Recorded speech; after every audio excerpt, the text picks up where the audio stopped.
가을비가 내리던 화요일 아침, 서준혁의 휴대전화가 울렸다. 화면에 뜬 이름은 박덕수. 20년 가까이 연락 한 번 없던 아버지의 옛 제자였다. 준혁은 회의실 문 앞에서 잠시 망설이다가 전화를 받았다. 수화기 너머로 들려온 목소리는 낮고 갈라져 있었다. 아버님이 돌아가셨습니다. 그 한마디가 준혁의 가슴을 관통했다. 어제 새벽 공방 뒤편 작업실에서 조용히 눈을 감으셨다고 했다. 심장이 멈췄고 손에는 사포가 쥐어져 있었다고 했다. 준혁은 잠시 아무 말도 하지 못했다. 회사 복도의 형광등 불빛이 유난히 차갑게 느껴졌다. 그는 30 초반부터 서울에서 가구 유통회사의 영업팀장으로 일해왔다. 매일 대형 매장에 진열될 조립식 가구의 물량을 계산하고 원가를 낮추는 회의에 참석하는 것이 그의 일상이었다. 나무의 결을 손끝으로 느끼던 시절은 이미 오래전에 지나간 것처럼 여겨졌다. 전화를 끊은 뒤 준혁은 창밖을 오래도록 바라보았다. 유리창에 맺힌 빗방울이 아래로 흘러내리는 모습이 마치 시간이 거꾸로 감기는 것처럼 느껴졌다. 그의 머릿속에는 20살 무렵의 어느 저녁이 떠올랐다. 작업실 문을 세게 닫고 나오던 자신의 뒷모습. 그리고 아무 말도 하지 않던 아버지의 굽은 등이었다. 아버지 서인호는 산들마을에서 50년 가까이 가구를 만들어 온 목수였다. 마을 사람들은 그를 그저 목수 어른이라 불렀다. 그의 손끝에서 태어난 장롱과 식탁은 이웃 마을까지 소문이 나 있었고 결혼을 앞둔 신혼부부들은 그의 공방에서 혼수 가구를 맞추는 것을 당연하게 여겼다. 그러나 아들에게만은 그 손끝의 재주가 자랑이 아니라 굴레처럼 느껴졌다. 준혁이 20살이 되던 해 아버지는 아들이 당연히 공방을 물려받을 것이라 믿었다. 하지만 준혁은 나무 냄새와 톱밥이 뒤섞인 작업실보다 도시의 넓은 도로와 반짝이는 간판들을 동경했다. 그는 대학 진학을 이유로 짐을 쌌고 아버지는 그런 아들을 붙잡지 않았다. 다만 현관 앞에 우두커니 서서 아들이 탄 버스가 마을 어귀를 돌아 사라질 때까지 지켜보았을 뿐이었다. 그날 이후 두 사람 사이의 대화는 점점 줄어들었다. 명절이면 형식적인 안부를 주고받았고 어머니 최말순을 통해 서로의 소식을 간접적으로 전해 들었다.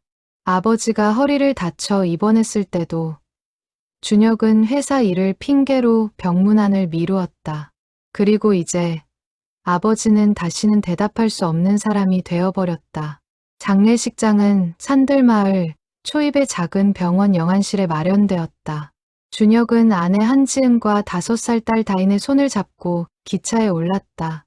차창 밖으로 스쳐 지나가는 논밭을 바라보며 그는 자신이 얼마나 오랫동안 고향의 발길을 끊고 살았는지 새삼 깨달았다. 다인은 아빠, 할아버지는 어떤 분이셨어요? 하고 물었다. 준혁은 선뜻 대답하지 못했다. 정확히는 대답할 말을 찾지 못했다. 장례식장에 도착했을 때 가장 먼저 준혁을 맞은 사람은 박덕수였다.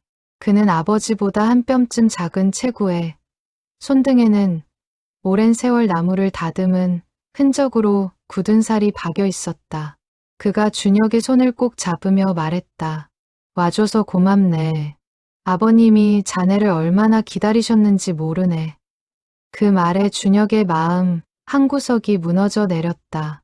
기다렸다는 말이 오히려 그를 더 아프게 했다. 빈소에는 마을 사람들이 하나둘 모여들었다. 다들 서인호 목수, 어른의 손끝에서 나온 가구를 하나씩은 집에 두고 있는 이들이었다. 그들은 준혁을 보며 아버지를 꼭 닮았다고, 특히 눈매가 그대로라고 말했다. 준혁은 그 말이 낯설게 느껴졌다. 자신은 단 한 번도 아버지와 닮고 싶다고 생각한 적이 없었기 때문이다. 어머니 최말수는 눈물조차 흘리지 못한 채 멍하니 영정사진을 바라보고 있었다. 준혁이 다가가 어깨를 감싸자 그녀는 겨우 입을 열었다. 내 아버지가 마지막까지 뭘 만들고 계셨어. 그게 뭔지는 나도 몰라. 덕수 씨한테 물어봐. 그 말을 듣는 순간 준혁의 가슴속에서 오래도록 눌러왔던 무언가가 조용히 꿈틀거리기 시작했다. 밤이 깊어지자 조문객들의 발길도 뜸해졌다. 준혁은 홀로 빈소 밖복도에 나와 담배도 피우지 않으면서 담배를 찾는 신용을 했다. 그때 박덕수가 다가와 옆에 나란히 섰다. 두 사람은 한동안 아무 말 없이 어두운 마당을 바라보았다. 이윽고 박덕수가 낮은 목소리로 입을 열었다. 준혁아, 내일 발인 끝나면 공방에 한번 가보자. 아버님이 남기신 게 있다. 그 한마디가 준혁의 밤을 잠들지 못하게 만들었다. 지은은 딸을 재우고 나서야 남편 곁으로 다가왔다. 그녀는 준혁의 표정이 평소와 다르다는 것을 단번에 알아차렸다. 결혼한 지 8년.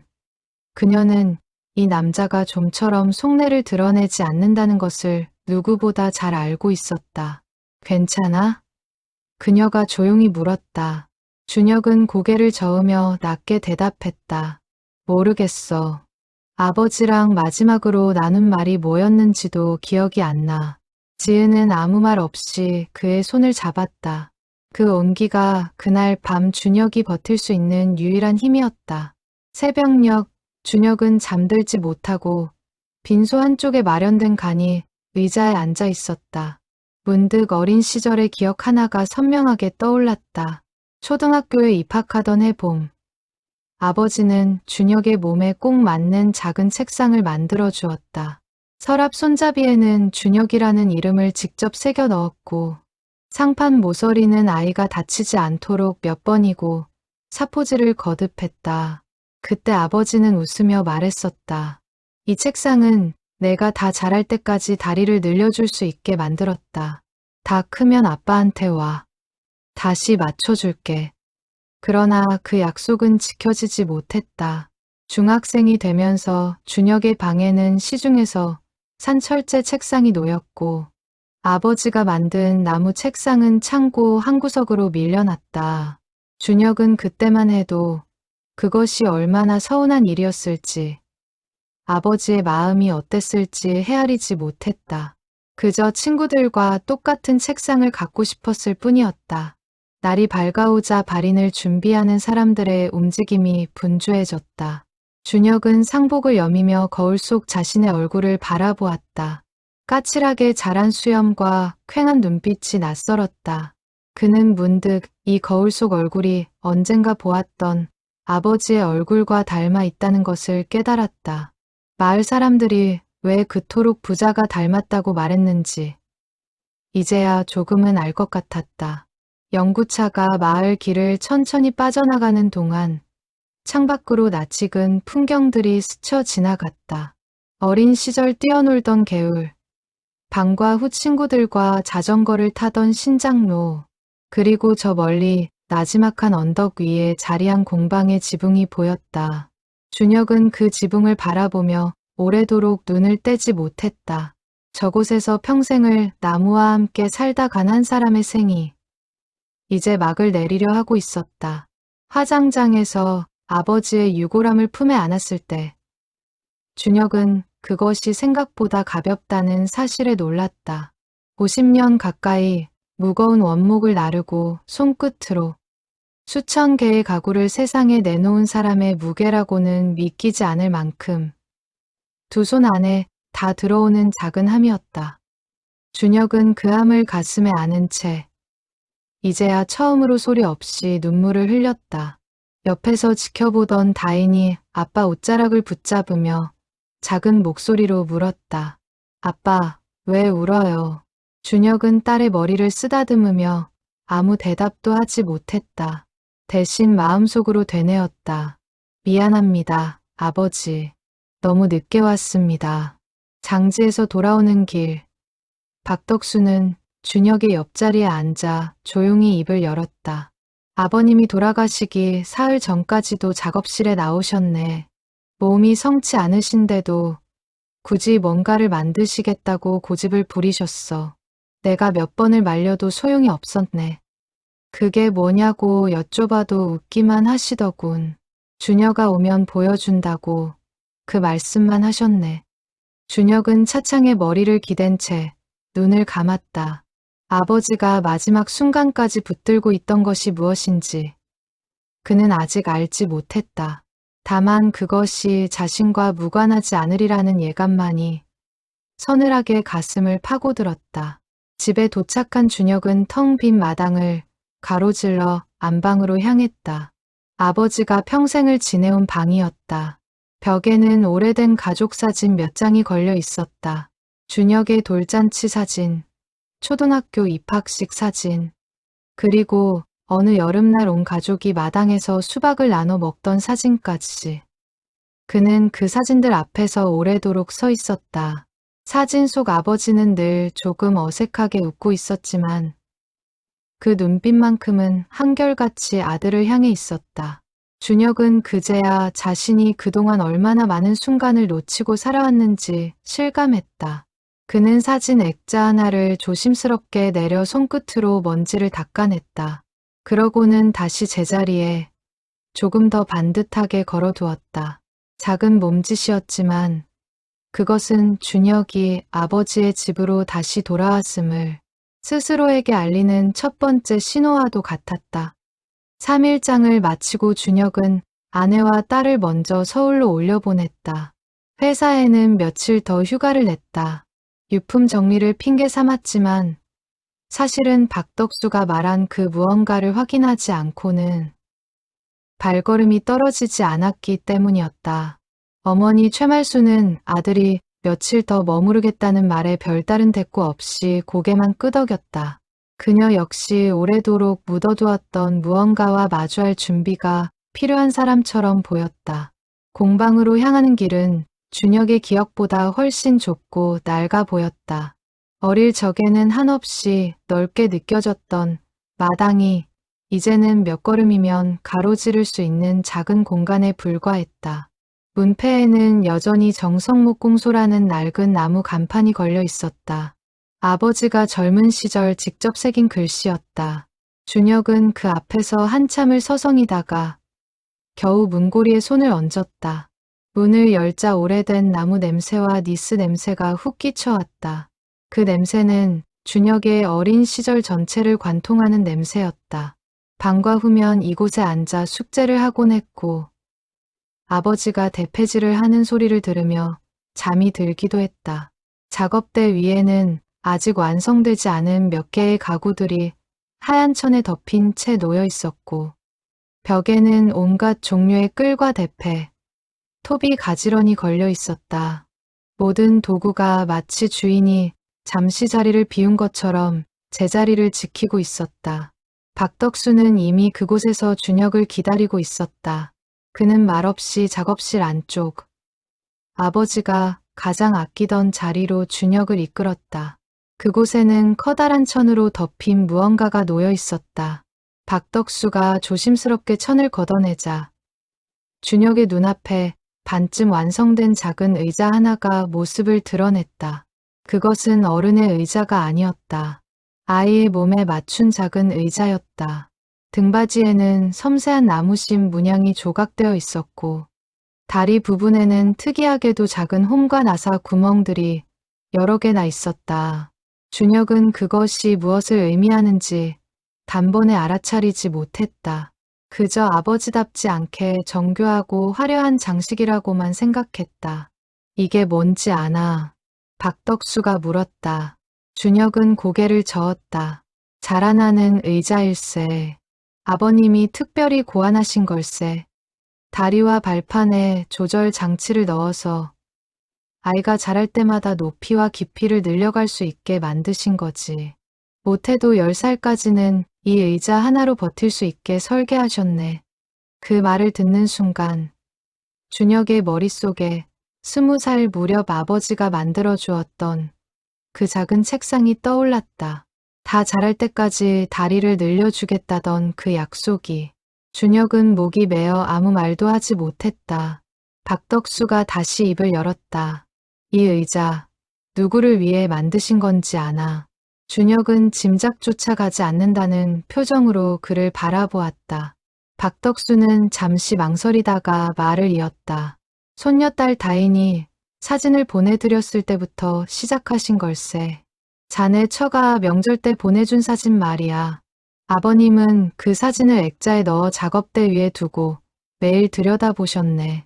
한 번도 안아보지 못한 손녀를 위해서 마지막 힘을 다해 이 의자를 만드신 거지. 준혁은 무릎에 힘이 풀려 그 자리에 주저앉을 뻔했다. 다인이 태어난 지 5해가 지나도록 준혁은 단 한 번도 딸을 데리고 고향에 내려온 적이 없었다. 명절이면 처가 쪽 일정을 핑계로 삼았고 어머니가 손녀를 보고 싶다고 넌지시 말할 때마다 다음에 하며 미루어 왔다. 그런데 아버지는 사진 한 장만으로 손녀를 향한 마음을 키워온 것이었다. 박덕수는 낡은 공책 한 권을 준혁에게 내밀었다. 아버님 작업 일지일세. 여기 다 적혀 있어. 준혁은 떨리는 손으로 공책을 받아들었다. 첫 장을 넘기자 아버지 특유의 각진 글씨가 눈에 들어왔다. 다인이 태어난 날짜, 그 옆에 적힌 짧은 한마디. 손녀가 태어났다. 이름은 다인이라 한다. 언젠가 이 아이가 앉을 의자를 만들어주고 싶다. 준혁아, 내가 어렸을 때처럼. 그 아래로 페이지마다 의자의 설계도가 그려져 있었다. 나사의 위치, 나무의 종류, 심지어 색깔까지 세심하게 고민한 흔적이 고스란히 남아 있었다. 어느 페이지에는 이런 문장도 적혀 있었다. 오늘은 허리가 많이 아프다. 그래도 다인이 생각하면 힘이 난다. 이 의자를 완성해서 준혁이 손에 들려 보내야겠다. 그래야 그 아이도 아빠 손끝의 온기를 느끼며 자라겠지. 준혁은 그 문장을 몇 번이고 되풀이해서 읽었다. 눈물이 공책 위로 떨어져 잉크가 번지는 것도 알아차리지 못했다. 그는 그동안 아버지가 자신을 원망하고 있으리라 생각해왔다. 공방을 물려받지 않고 떠난 아들을 못마땅해 하며 그 서운함을 끝내 풀지 못한 채 돌아가셨으리라 짐작해왔다.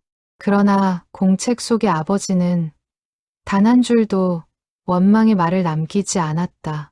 오직 손녀를 향한 그리움과 아들을 향한 서투른 사랑만이 빼곡히 적혀 있을 뿐이었다. 박덕수는 창밖을 바라보며 조용히 말을 이었다. 아버님이 마지막으로 하신 말씀이 있네. 이 의자 반드시 준혁이 손으로 완성하게 해달라고. 자네가 어릴 때 함께 대패질을 배웠던 그 실력이면 충분할 거라고 하셨네. 준혁은 고개를 저었다. 저는 벌써 20년 넘게 손을 놓았습니다. 예전 실력이 남아있을 리가 없어요.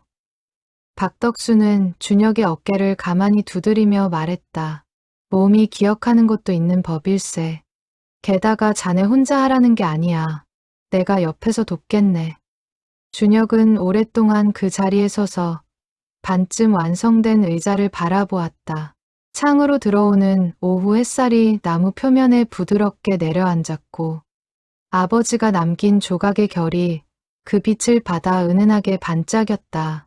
그는 문득 이 의자를 완성하는 일이 단순히 아버지의 유언을 지키는 일을 넘어 지난 20년간 자신이 외면해왔던 무언가와 마주하는 일이 되리라는 예감이 들었다. 그날 저녁 준혁은 어머니와 마주 앉아 늦은 저녁을 먹었다. 밥상 위에는 어릴 적 즐겨 먹던 된장찌개가 놓여 있었다. 최말수는 아들이 수저를 드는 모습을 가만히 지켜보다가 조심스럽게 입을 열었다. 공방에 가봤니? 준혁은 고개를 끄덕였다. 어머니는 국을 뜨던 손을 멈추고 창밖을 바라보았다. 내 아버지가 그 의자 만들면서 밤마다 다인이 이름을 중얼거리셨어. 자면서도 다인아 하시더라. 나는 그게 무슨 뜻인지 처음엔 몰랐다. 나중에 알았지. 손녀 이름을 외우고 계셨던 거야. 준혁은 수저를 내려놓았다. 목이 메어 밥이 넘어가지 않았다. 어머니는 아들의 그런 모습을 보고도 다그치지 않았다. 다만 낮은 목소리로 덧붙였다. 내 아버지는 한 번도 너를 원망한 적이 없다. 다만 미안해했지. 자기가 너무 무뚝뚝해서, 자기가 너무 고집이 세서 너를 떠나게 만들었다고. 그 말을 준혁아 너한테 꼭 전해달라 하셨다. 미안하다고. 늦었지만 지금이라도 전한다. 준혁은 그날 밤 오래도록 잠을 이루지 못했다. 어릴 적 자신의 방이었던 작은 방에 누워 천장의 나뭇결 무늬를 하염없이 바라보았다. 그 방의 천장 역시 아버지가 손수잠 목재로 마감한 것이었다. 어디를 둘러보아도 아버지의 손길이 닿지 않은 곳이 없었다. 그는 문득 자신이 그토록 벗어나고 싶어 했던 이 집이 사실은 온통 아버지의 사랑으로 지어진 공간이었다는 것을 뒤늦게 깨달았다. 창밖으로 스산한 겨울바람이 불어왔다. 준혁은 눈을 감고 20살 그의 겨울을 떠올렸다. 짐을 챙겨 집을 나서던 그날, 아버지는 대문 앞까지 따라 나와 딱 한마디를 건넸었다. 가서 하고 싶은 거 하고 살아라. 그때는 그 말이 서운하게만 들렸다. 마치 아들의 앞날에 관심조차 없는 사람의 말처럼 느껴졌었다. 그러나 이제 와 돌이켜보니 그것은 아버지가 할 수 있는 최선의 배웅이었을지도 모른다는 생각이 들었다. 준혁은 뒤척이다. 결국 자리에서 일어나 부엌으로 나갔다. 냉장고 안에는 어머니가 미리 담가둔 밑반찬들이 가지런히 놓여 있었다. 하나같이 준혁이 어릴 적 좋아하던 것들이었다. 멸치볶음, 콩자반, 그리고 계란말이. 그는 문득 어머니가 아들이 언제 올지도 모르는데 이런 반찬을 미리 준비해 두었다는 사실에 마음이 저릿해졌다. 부모의 사랑이란 이렇게 늘 준비된 채로 자식이 알아차리기만을 조용히 기다리고 있는 것이었다. 준혁은 계란말이 한 조각을 입에 넣었다. 어릴 적 그 맛 그대로였다. 그는 문득 눈시울이 뜨거워지는 것을 느끼며 조용히 접시를 비워냈다. 다음 날 아침, 준혁은 회사에 전화를 걸어 휴가를 일주일 더 연장했다. 팀장으로서는 이례적인 결정이었지만 그는 이번만큼은 물러설 수 없다는 생각이 들었다. 전화를 끊은 뒤 그는 곧장 공방으로 향했다. 박덕수는 이미 작업복으로 갈아입고 그를 기다리고 있었다. 작업실 한쪽 벽에는 낡은 앞치마가 걸려 있었다. 준혁의 이름이 유성펜으로 적힌 그가 10대 시절 아버지에게 배우며 입었던 바로 그 앞치마였다. 박덕수가 그것을 내밀며 말했다. 아버님이 자네 걸 버리지 않으셨네. 언젠가 다시 입을 거라 믿으셨던 모양이야. 준혁은 앞치마를 받아들고 한참을 매만졌다. 색이 바랬지만 천은 여전히 튼튼했다. 앞치마를 두르고 작업대 앞에 서자 오래전 몸에 익었던 감각이 어렴풋이 되살아났다. 손끝으로 대패를 쥐는 방법, 나뭇결을 따라 힘을 조절하는 요령, 그 모든 것이 완전히 사라진 것은 아니었다. 박덕수는 먼저 의자의 설계도를 펼쳐 보이며 지금까지 완성된 부분과 남은 작업을 하나하나 짚어주었다. 등받이의 나무심 문양은 이미 완성되어 있었지만 좌판과 다리를 잇는 조절 장치는 아직 절반도 만들어지지 않은 상태였다. 이 부분이 가장 까다로운 작업일세. 박덕수가 설명했다. 다리 길이를 조절하려면 나사산의 각도가 정확해야 하고 아이의 체중을 견디면서도 부드럽게 움직여야 하네. 아버님도 이 부분에서 몇 번이나 다시 깎으셨어. 준혁은 도면을 들여다보며 아버지의 정교한 계산에 새삼 놀랐다. 단순히 손재주가 좋은 목수가 아니라 아이의 성장 곡선까지 연구한 흔적이 도면 곳곳에 남아 있었다. 준혁은 조심스럽게 첫 번째 나무 조각을 집어들었다. 손이 떨렸다. 20년 만에 잡아보는 대패였다. 처음 몇 번은 날이 나무에 제대로 먹히지 않아 삐뚤빼뚤한 자국만 남겼다. 박덕수는 재촉하지 않고 묵묵히 지켜보았다. 이윽고 준혁의 손끝에서 얇고 균일한 대패밥이 돌돌 말려 나오기 시작했다. 그 순간 준혁의 눈시울이 붉어졌다. 몸이 기억하고 있었다. 아버지가 수천 번 반복해서 가르쳐준 그 손동작을. 점심 무렵 두 사람은 잠시 손을 멈추고 마당에 나와 앉았다. 박덕수는 보온병에 담아온 커피를 나누어 주며 예시하기를 꺼냈다. 자네가 12살 때였나. 처음으로 혼자서 쇠둥지 모양 필통을 만들었잖아. 아버님이 그거 보시고 며칠을 자랑하고 다니셨어. 마을 사람들 붙잡고 우리 아들이 만들었다고 어찌나 자랑스러워 하셨는지. 준혁은 기억이 가물가물했지만 그런 시절이 있었다는 것만은 어렴풋이 떠올랐다. 그런데 언제부턴가 그 자랑이 뚝 끊겼네. 박덕수가 말을 이었다. 자네가 중학교 들어가고부터였을 걸세. 공부에 몰두하기 시작하면서 공방의 발길이 뜸해졌지. 아버님은 서운해하시면서도 내색을 안 하셨어. 그저 언젠가 다시 돌아올 거라고만 믿으셨던 것 같네. 준혁은 그 말을 들으며 고개를 숙였다. 자신은 그때 아버지의 서운함을 전혀 눈치채지 못했었다.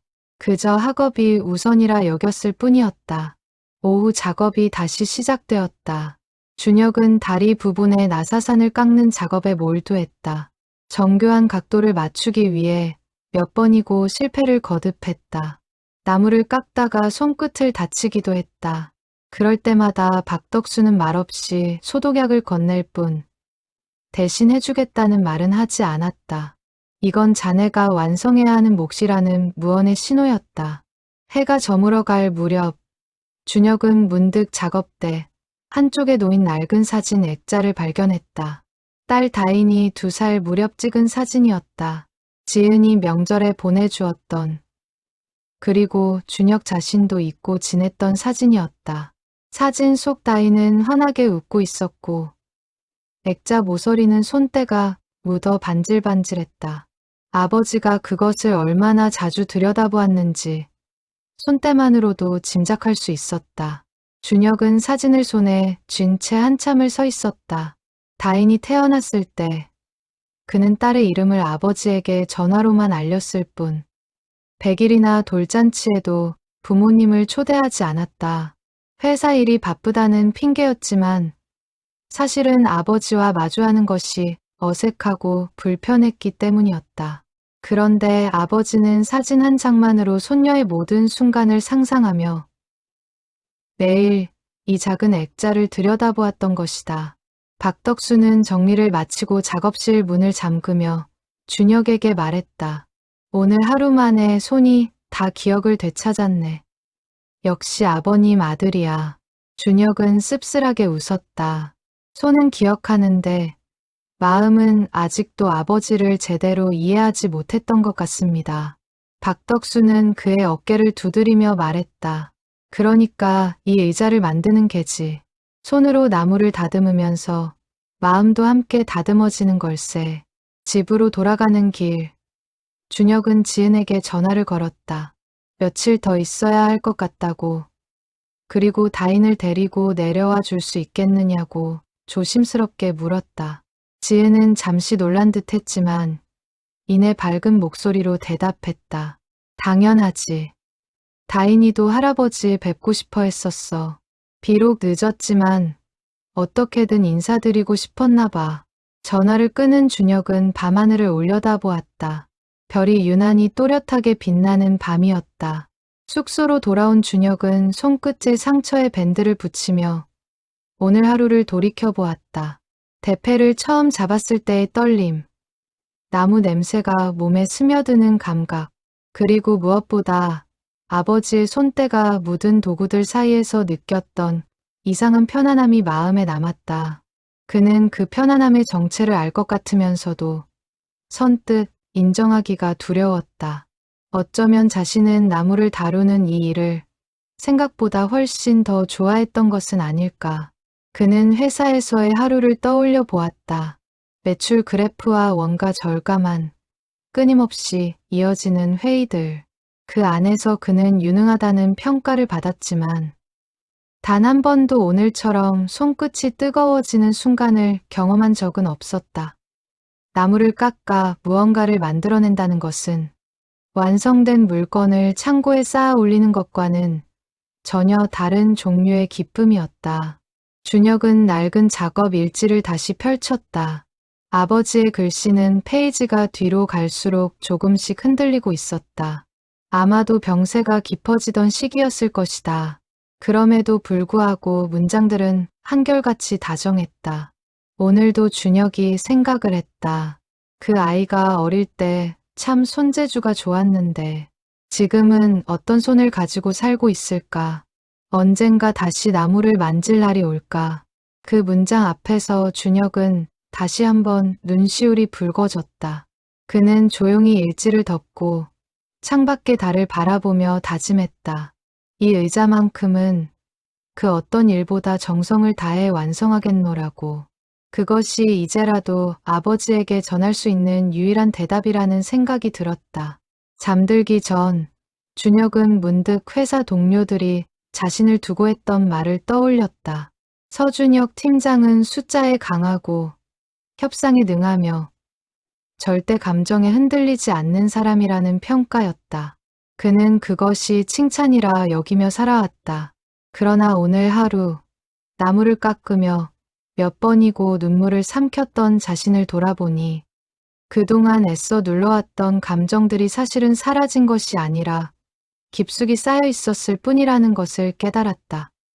아버지가 남긴 의자 하나가 그 오래된 둑을 서서히 무너뜨리고 있었다. 문득 준혁은 어릴 적 아버지가 자주 하시던 말씀 하나를 떠올렸다.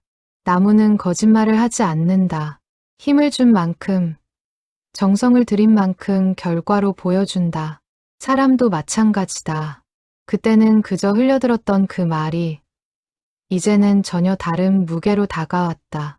그는 자신이 지난 20년간 아버지에게 얼마나 정성을 들이지 않았는지, 그리고 그 대가로 얼마나 많은 시간을 잃어버렸는지를 뼈저리게 느끼고 있었다. 박덕수는 그런 준혁의 마음을 짐작한 듯 조용히 어깨를 두드리며 말했다. 지난 시간은 되돌릴 수 없지만 지금 이 순간부터는 자네 뜻대로 채워갈 수 있네. 그러니 너무 자책하지 말게. 아버님도 분명 그러길 바라실 걸세. 준혁은 그 말에 작은 위로를 얻으며 다시 손끝에 힘을 주었다. 창밖으로 새벽 여명이 밝아오고 있었다. 두 사람의 그림자가 작업대 위로 길게 드리워졌다. 그것은 마치 세대를 넘어 이어지는 손길의 잔상처럼 보였다. 이틀 뒤 지은은 다인을 데리고 산들마을에 도착했다.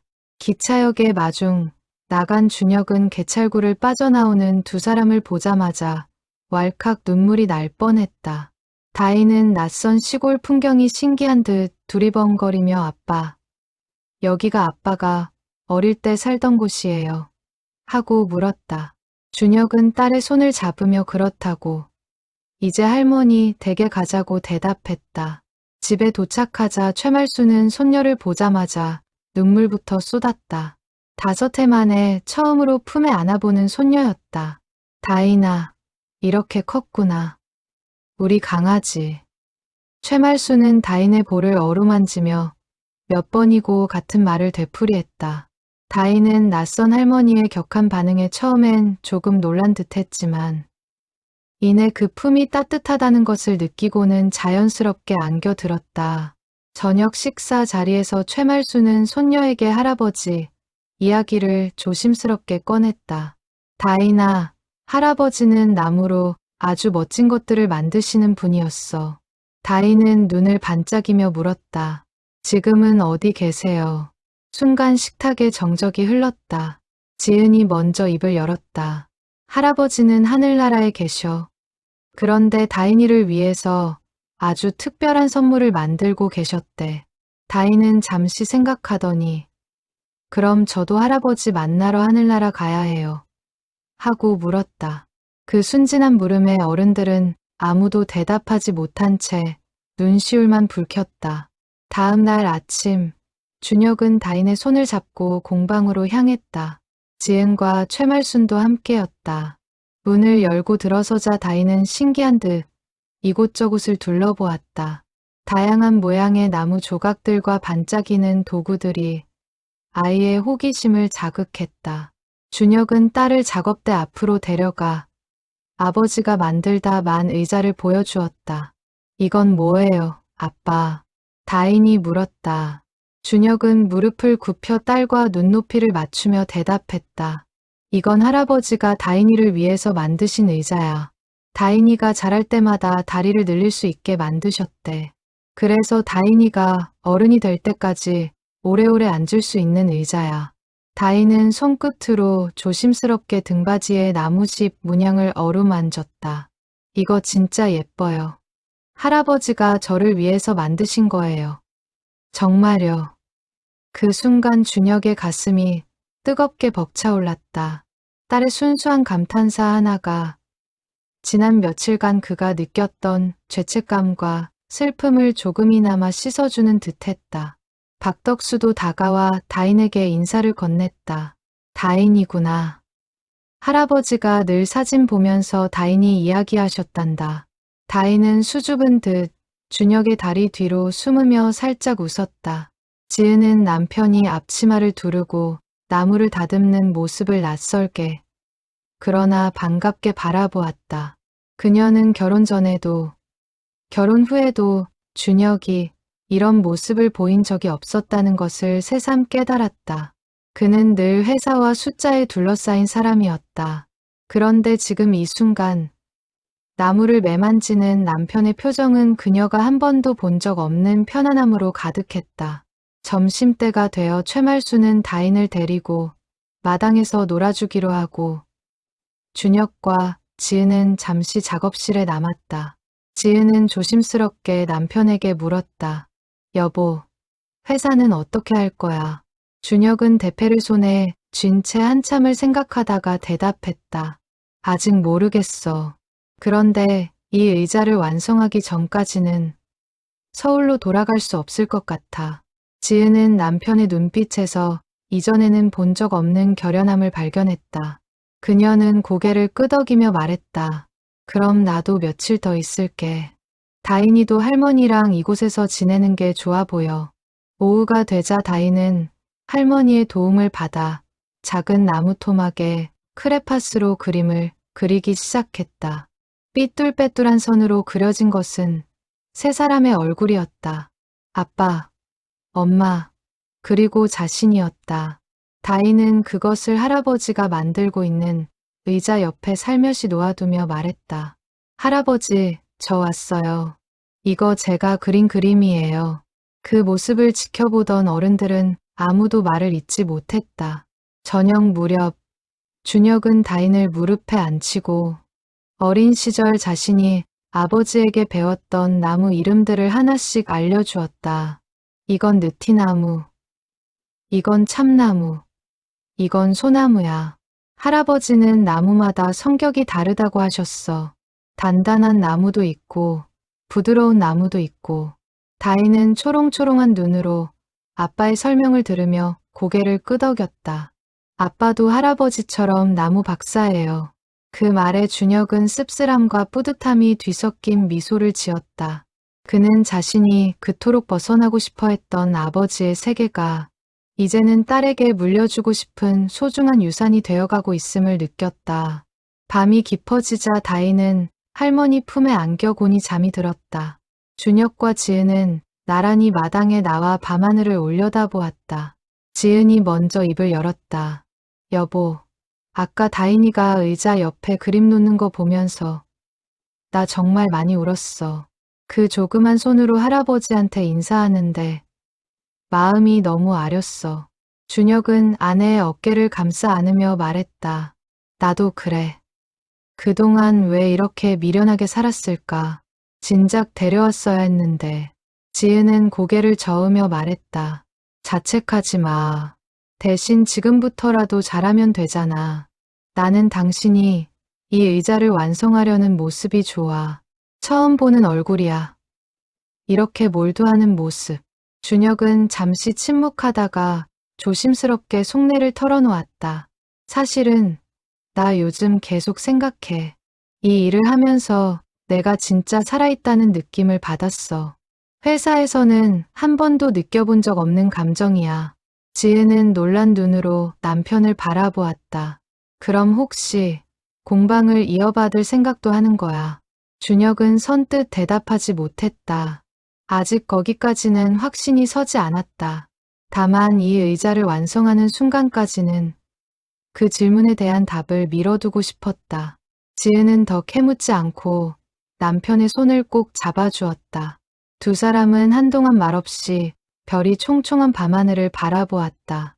마을의 밤은 서울과 달리 유난히 고요하고 깊었다.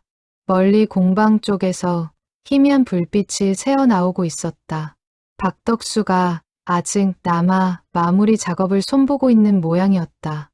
준혁은 그 불빛을 바라보며 문득 생각했다. 아버지가 살아계셨을 때도 저렇게 밤늦도록 홀로 작업실을 지키셨겠구나. 그 외로운 불빛 속에서 아버지는 얼마나 많은 밤을 아들을 그리워하며 나무를 깎으셨을까. 준혁의 눈시울이 다시 뜨거워졌다.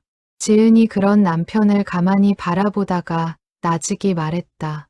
여보, 어머님도 이제 연세가 있으신데 여기서 계속 혼자 지내시게 할 수는 없잖아. 다인이도 이렇게 좋아하고. 우리 천천히 생각해보자. 급하게 결정하지 말고. 준혁은 고개를 끄덕였다. 응, 천천히. 하지만 마음속으로는 이미 무언가가 조금씩 방향을 잡아가고 있다는 것을 그 자신도 어렴풋이 느끼고 있었다.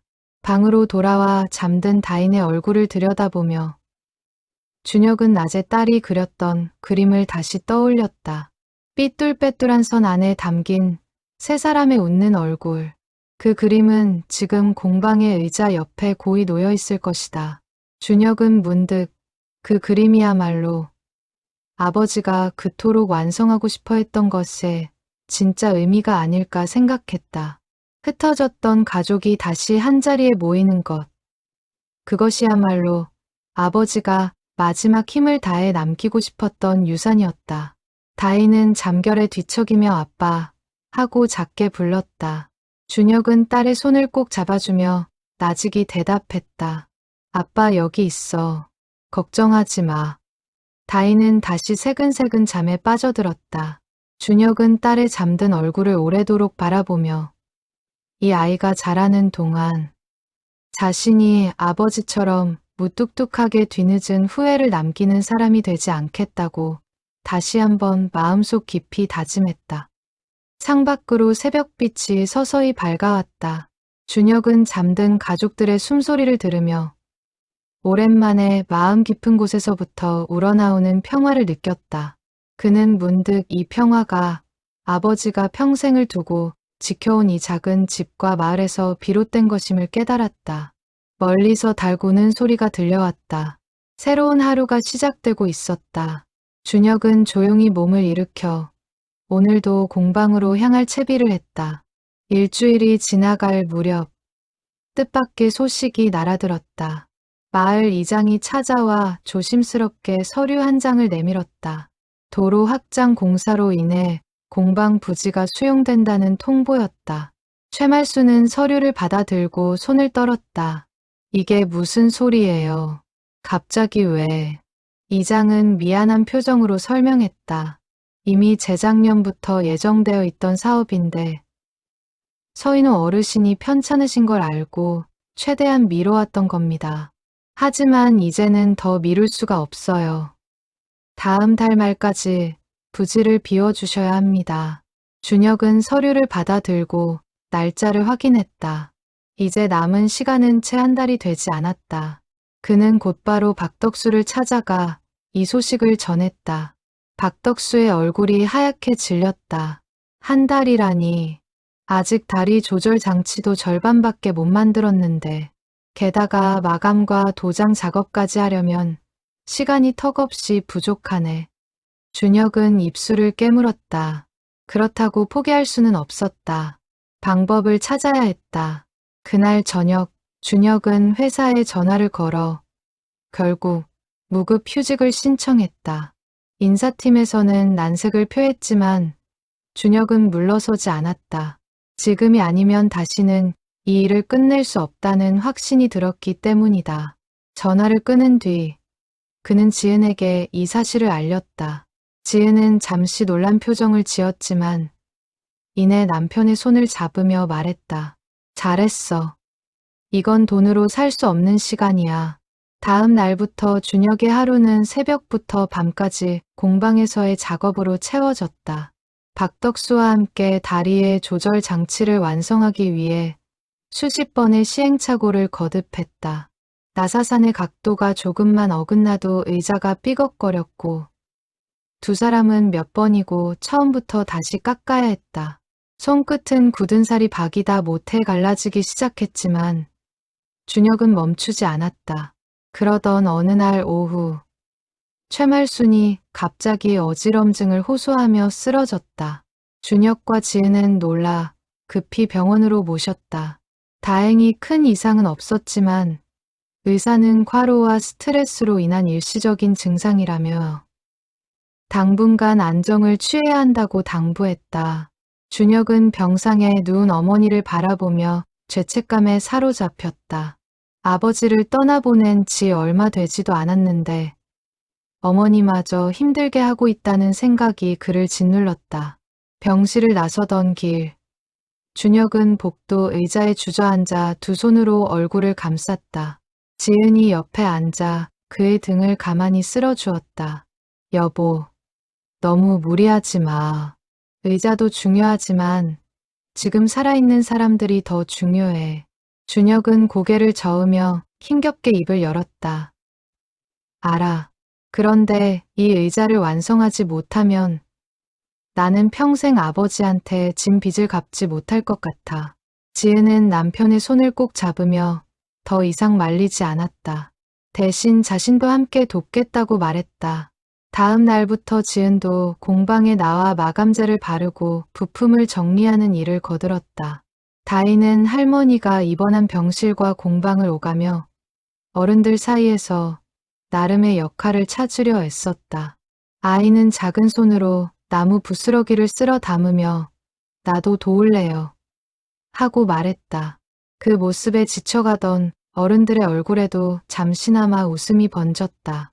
박덕수는 밤늦도록 남아 준혁과 함께 도면을 다시 검토했다. 아버님이 처음에 구상하셨던 대로만 하면 시간이 부족하네. 조금 단순화해야 할지도 모르겠어. 준혁은 고개를 저었다. 아니요. 원래 설계대로 완성하고 싶습니다. 아버지가 그린 그대로요. 시간을 줄이는 대신 우리가 자는 시간을 줄이면 됩니다. 박덕수는 준혁의 단호한 눈빛을 보며 조용히 고개를 끄덕였다. 알겠네. 그럼 나도 끝까지 함께하지. 밤이 깊어질수록 두 사람의 작업은 점점 손에 익어갔다. 대패질 소리와 사포질 소리만이 고요한 공방을 채웠다. 준혁은 문득 이 소리가 어린 시절 잠들 때 듣던 자장가 같다는 생각이 들었다. 아버지의 작업 소리를 들으며 잠들던 밤들이 이제야 비로소 온전히 그리운 기억으로 자리 잡고 있었다. 작업이 계속되던 어느 밤, 박덕수는 손을 멈추고 준혁에게 오래된 이야기를 들려주었다. 자네 아버님이 왜 그렇게 나무일에 매달리셨는지 아나. 사실 젊었을 때는 다른 꿈이 있으셨네. 그림을 그리고 싶어 하셨지. 그런데 집안 형편이 어려워 하방 대신 목공소에 견습으로 들어가셨어. 처음엔 그저 먹고 살기 위한 선택이었지만 시간이 지나면서 나무를 깎는 일 자체에서 그림을 그리는 것과 같은 기쁨을 찾으셨던 것 같네. 준혁은 손을 멈추고 그 이야기에 귀를 기울였다. 그러니까 아버님한테 이 일은 단순한 생계수단이 아니라 당신만의 예술이었던 셈이지. 그래서 자네가 이 길을 이어받기를 그토록 바라셨던 걸세. 돈을 많이 버는 직업이라서가 아니라 평생 몰두할 수 있는 무언가를 물려주고 싶으셨던 거야. 준혁은 그 말을 들으며 처음으로 아버지의 고집을 다른 시선으로 바라보게 되었다. 그것은 억압이 아니라 자신이 찾은 가장 귀한 것을 나누고 싶어 하는 마음이었을지도 모른다는 생각이 들었다. 새벽 2시가 넘어서야 두 사람은 손을 놓았다. 준혁은 뻐근한 어깨를 두드리며 창밖을 바라보았다. 마을은 완전한 어둠에 잠겨 있었고 저 멀리 병원 쪽 불빛만이 희미하게 반짝였다. 그는 어머니가 무사히 회복되기를, 그리고 이 의자가 무사히 완성되기를 마음속으로 간절히 빌었다. 며칠 사이 그는 부쩍 여의었지만 눈빛만큼은 그 어느 때보다 또렷하게 살아있었다. 다음 날 아침, 병원에서 퇴원한 최말수는 아들의 몰골을 보고 놀란 표정을 지었다. 얘야, 얼굴이 반쪽이 됐구나. 이러다 너까지 쓰러지면 어쩌려고 그러니. 준혁은 어머니의 손을 잡으며 웃어 보였다. 걱정 마세요, 어머니. 이제 얼마 안 남았어요. 곧 다인이 의자 완성할 수 있을 것 같아요. 최말수는 아들의 손등에 새로 생긴 굳은 살을 어루만지며 눈시울을 붉혔다. 이 손, 꼭 내 아버지 손 같구나. 그 말을 듣는 순간 준혁의 마음속에서 무언가가 단단히 자리를 잡는 느낌이 들었다. 그는 더 이상 아버지의 손을 닮았다는 말이 부담스럽지 않았다. 오히려 그 말이 자랑스럽게 느껴졌다. 그는 어머니를 부축해 방으로 모신 뒤 다시 앞치마를 두르고 공방으로 향했다. 남은 시간이 많지 않았다. 하지만 이상하게도 마음은 조급하지 않았다. 오히려 하루하루가 아버지와 나누는 마지막 대화처럼 느껴져. 그는 그 시간을 온전히 붙잡고 싶었다. 공방에 도착하자 박덕수가 이미 다리 부품 하나를 마무리하고 있었다. 준혁아, 어머님은 좀 어떠신가? 준혁은 씩씩하게 웃으며 대답했다. 괜찮으세요. 오히려 저를 걱정하시더라고요. 박덕수는 흐뭇한 표정으로 고개를 끄덕이며 남은 작업 목록을 짚어주었다. 이제 다리 4개의 조절 장치만 마무리하면 조립과 마감만 남았네. 늦어도 보름 안에는 끝낼 수 있을 것 같아. 준혁은 그 말에 안도의 한숨을 내쉬며 다시 대패를 손에 쥐었다. 그날 이후 며칠간 준혁의 손끝에서는 하루가 다르게 능숙함이 되살아났다. 그는 밤마다 손바닥에 새로 잡힌 물집을 터뜨리고 소독하면서도 이상하게 그 아픔조차 반가웠다. 몸이 힘든 만큼 마음은 오히려 가벼워지고 있었다. 지은은 그런 남편을 보며 회사에 다닐 때보다 훨씬 생기 있어 보인다고 몇 번이나 말해주었다. 준혁 스스로도 그 사실을 부정할 수 없었다. 다인 역시 아빠의 손에 새로 생긴 굳은 살을 신기해하며 만져보곤 했다. 아빠 손이 까끌까끌해요. 준혁은 딸의 작은 손을 마주 잡으며 웃었다. 이게 다 다인이 의자 만드느라 생긴 거야. 다인은 그 말을 듣고 자랑스러운 표정으로 아빠의 손을 꼭 쥐었다. 그날 밤, 준혁은 딸을 재우며 손끝의 거친 감촉이 오히려 자랑스럽게 느껴졌다. 이 손이야말로 그가 다시 찾은 자기 자신의 증거였다. 그날 이후로도 준혁은 매일 조금씩 나아지는 손끝의 정교함을 스스로 느낄 수 있었다. 박덕수는 그런 준혁을 보며 조용히 흐뭇해했다. 작업이 무르익어가던 어느 날, 준혁은 공방 구석 오래된 서랍장을 정리하다가 낡은 봉투 하나를 발견했다. 봉투 겉면에는 준혁에게라고 적혀 있었다. 아버지의 필체였다. 봉인이 되어 있지 않은 것으로 보아 언젠가 직접 전하려다 끝내 건네지 못한 편지인 듯했다. 준혁은 떨리는 손으로 봉투를 열었다. 편지는 이렇게 시작되었다. 준혁아, 내가 집을 떠나던 그해 겨울, 아빠가 왜 너를 붙잡지 않았는지 언젠가는 말해주고 싶었다. 사실 그날 나는 너를 붙잡을 자격이 없다고 생각했다. 준혁은 숨을 죽이고 다음 문장을 읽어 내려갔다. 편지에는 준혁이 전혀 몰랐던 이야기가 담겨 있었다. 준혁이 19살 되던 해, 아버지는 큰 빚을 지고 있었다. 마을의 오래된 방앗간 주인이 사업에 실패하면서 보증을 서주었던 아버지에게 그 빚이 고스란히 넘어온 것이었다. 아버지는 그 사실을 가족에게 숨긴 채 홀로 감당하려 했다. 공방의 살림이 급격히 어려워졌고 준혁이 대학 등록금을 마련하던 그 시기와 정확히 겹쳐 있었다. 그때 나는 너에게 이 사실을 말할 수 없었다.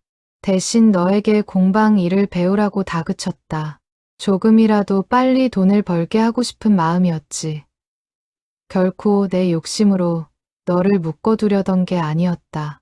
그런데 너는 그런 내 마음을 알 리 없었지. 그저 아버지가 자신의 미래를 가로막는다고만 느꼈을 거다. 미안하다.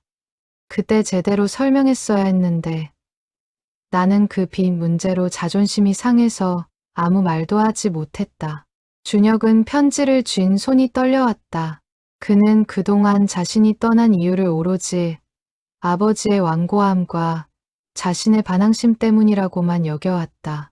그러나 그 뒤에는 자신이 전혀 몰랐던 아버지의 고통이 숨겨져 있었다. 편지는 계속 이어졌다.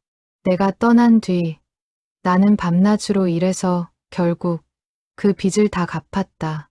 갚고 나니 오히려 마음이 편해지더구나. 내가 나 때문에 인생을 저당 잡히지 않았다는 게 그나마 위안이 되었다. 하지만 준혁아, 빚을 다 갚고 나서도 나는 너에게 이 이야기를 하지 못했다. 이미 너는 서울에서 자리를 잡아가고 있었고 이제 와서 옛 이야기를 꺼내 너를 흔들고 싶지 않았다. 그리고 솔직히 말하면 자존심도 있었다. 아버지로서 그런 어려움을 겪었다는 걸 인정하기가 부끄러웠다. 그래서 그냥 무뚝뚝한 아버지로 남기로 했다. 미안하다. 준혁은 편지를 다 읽고 나서 한참을 그 자리에 서 있었다. 눈물이 하염없이 흘러내렸다. 그는 지난 20년간 아버지를 오해하고 살아왔다는 사실에 가슴이 무너져 내렸다. 자신이 집을 떠나던 그날, 아버지가 대문 앞에서 건넸던 그 짧은 한마디, 가서 하고 싶은 거 하고 살아라.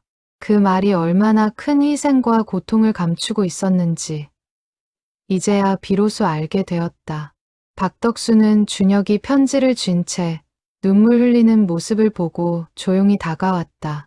그 편지 아버님이 몇 번이나 쓰셨다 지우셨다 하신 걸세. 결국 붙이지도 직접 전하지도 못하셨지.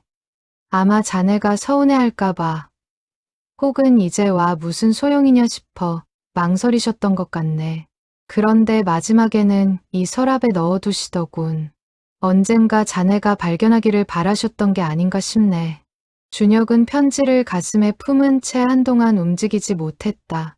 그는 문득 20살 그의 겨울, 자신이 아버지에게 쏘아붙였던 말을 떠올렸다. 아버지처럼 평생 이 시골에 갇혀 살고 싶지 않아요. 저는 더 넓은 세상으로 나갈 거예요. 그 말을 들은 아버지의 표정이 어땠는지 그때는 제대로 보지도 않고 돌아섰었다. 이제야 그는 그 순간 아버지의 얼굴에 스쳤을 상처를 뒤늦게 마주하고 있었다. 그날 밤 준혁은 어머니에게 편지에 관해 물었다. 최말수는 잠시 침묵하다가 고개를 끄덕였다. 알고 있었다. 내 아버지가 그 빚 갚느라 몇 년을 밤낮 없이 일하셨어.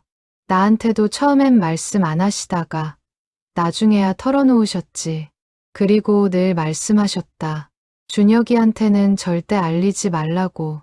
괜히 마음의 짐을 지우고 싶지 않다고 하셨어. 준혁은 어머니의 말을 들으며 다시 한번 아버지의 깊은 속을 헤아리게 되었다. 준혁은 그날 이후로 의자를 만드는 손길이 달라졌다. 단순히 유언을 지키기 위한 작업이 아니라 뒤늦게라도 아버지와 나누는 진짜 대화처럼 느껴졌다. 그는 나무를 깎을 때마다 마음속으로 아버지에게 말을 걸었다. 아버지, 이제야 알았어요. 왜 그렇게 저를 붙잡고 싶어 하셨는지. 늦게 알아서 죄송합니다. 그리고 감사합니다. 저를 놓아주셔서. 다음 날, 준혁은 지은에게도 편지 이야기를 들려주었다. 지은은 편지를 읽고 나서 한참을 말없이 있다가 입을 열었다. 아버님도 참 끝까지 아들 자존심 상할까봐 말씀을 못하셨네. 두 분 다 똑같아. 속마음은 그렇게 깊은데 겉으로는 왜 그렇게 무뚝뚝하셨을까? 준혁은 씁쓸하게 웃으며 대답했다. 그러게. 나도 아버지를 닮아서 그런지 지은이한테도 살가운 말 한마디 잘 못하잖아. 지은은 남편의 팔을 톡톡 치며 말했다. 그러니까 이제부터라도 바꿔봐. 다인이한테는 아빠가 그러지 않았으면 좋겠어. 준혁은 그 말을 마음 깊이 새겼다.